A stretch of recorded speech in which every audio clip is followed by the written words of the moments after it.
Hey everyone, ready for another deep dive. Today we're tackling something pretty heavy, fentanyl smuggling. Yeah, it's a big one. And there's this whole image we always see, right? Like migrants sneaking it across the border. Right. But we're going to dig into a 2024 article from KPBS. And, well, let's just say it flips the script. Oh, yeah. They use data from Customs and Border Protection, talk to experts, the whole 9 yards. And get this, they found U.S. citizens are actually the main fentanyl smugglers. Wow, I did not expect that.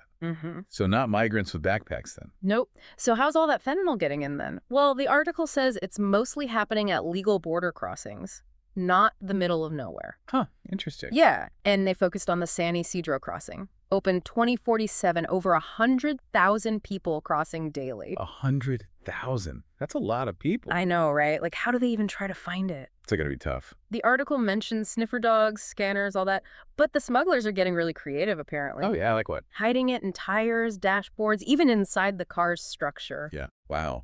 So it's mostly U.S. citizens smuggling, and it's at legal crossings. What's the motivation? Why risk it? Well, the experts said a few things. First, it's less risky for cartels to use U.S. citizens. Less scrutiny. Makes sense. But also, a lot of people in border towns, U.S. citizens, they're struggling financially. Oh, I see. So cartels offer them a lot of money to move drugs. Taking advantage of their situation. Exactly. It's not as simple as blaming migrants. It's about economics, cartel tactics, exploitation. It's complicated. Yeah, it sounds like it. And thinking migrants are the problem, that's got to hurt. Definitely. The article talked about that too. Like, it's hurting real people. Right, making them seem like criminals when they're just trying to find safety.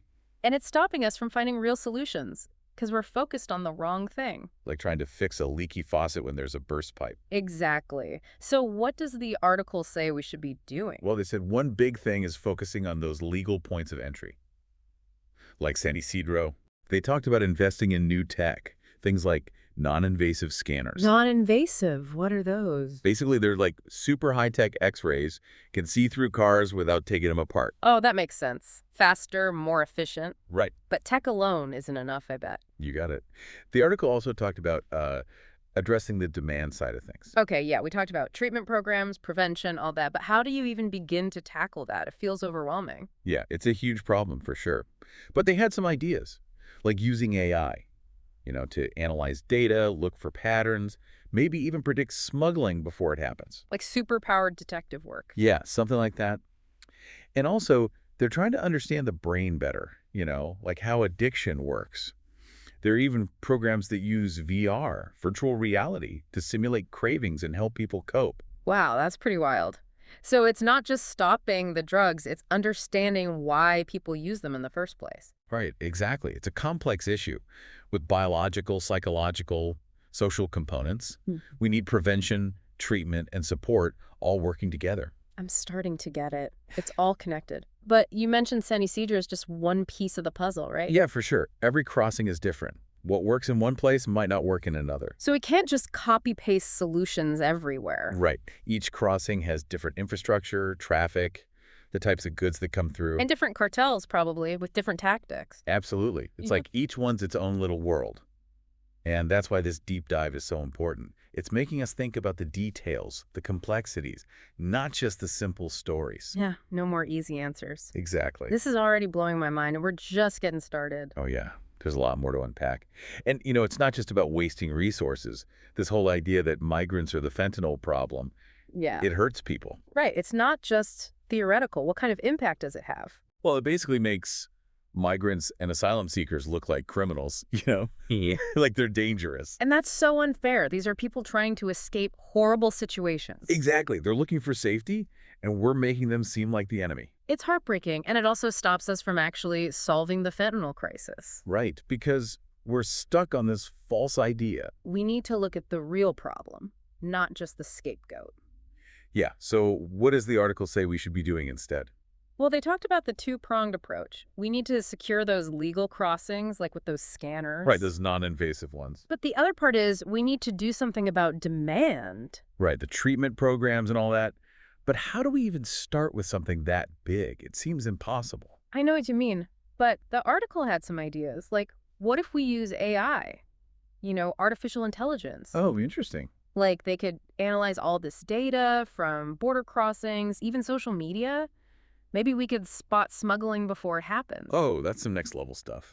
Right. And they're also researching addiction itself. Oh, like how the brain works. Yeah, like the science of it. Hmm. There are even programs using VR, virtual reality, to help people with cravings. VR. For addiction. That's wild. It is. So it's not just about stopping the drug supply, it's also about understanding why people use it. It's about the whole person, not just the drug. Exactly. It's biological, psychological, social, all these factors. And we need to hit all those angles. Prevention, treatment, support. It all has to work together. Okay, I'm seeing how complex this really is. But you said before, San Ysidro is just one part of a much bigger picture. What did you mean by that? Well, think about it. Every border crossing is different, right? What works in San Ysidro might not work somewhere else. So there's no one-size-fits-all solution. Nope. You got to think about each crossing individually, the infrastructure, how much traffic there is, what kind of stuff is being transported. And which cartels are operating in the area, too. Exactly. Each one has its own challenges, its own solutions. And that's what's so cool about this article. It's making us think about all those details, the nuances. We can't just rely on simple explanations anymore. Right. We need to dig deeper. Well, this has definitely been a deep dive for me already, and we've only just scratched the surface. Oh, yeah. There's a lot more to come. Man, this has been a lot to take in, from busting that myth about migrants to all the stuff about U.S. citizens and those crazy smuggling tactics, and then the whole demand side, AI, brain science. My head's spinning. It's definitely complex, yeah. Lots of moving parts. But that's why it's so important to look at it this way, to really get into the details. Absolutely. So as we wrap up, what's the big takeaway you want people to remember about fentanyl smuggling? Well, I think the biggest thing is there's no easy fix. We can't just shut down the border or point fingers. We have to tackle both sides, the supply and the demand. Right, it's not one or the other. Exactly. We need those high-tech solutions at the border, but we also need treatment programs, prevention. We got to help people who are struggling. It's about seeing the whole picture, not just one piece. Yeah, and being open to new ideas, new technology, and working together globally. It's a team effort, for sure. Well, this has been amazing. Thanks for walking us through all of this. It's been really eye-opening. My pleasure. And, the conversation doesn't stop here. Keep learning, keep asking questions. Don't be afraid to challenge what you think you know. Great advice. And for everyone listening, if you're as fascinated by this as we are, go do some digging. There's so much info out there, articles, studies, personal stories. It's all valuable. And as you learn, think about this. The article focused on the U.S.-Mexico border, right? But fentanyl smuggling is a worldwide problem. Good point. So how do other countries handle it? What can we learn from them? What's working, what's not? It's a whole other layer to explore. Definitely something to think about. Each country has its own situation, its own challenges. There's a lot we can learn from each other. That's what makes this so interesting. So keep those questions in mind as you go deeper into the world of fentanyl smuggling. And until next time, stay curious and stay informed.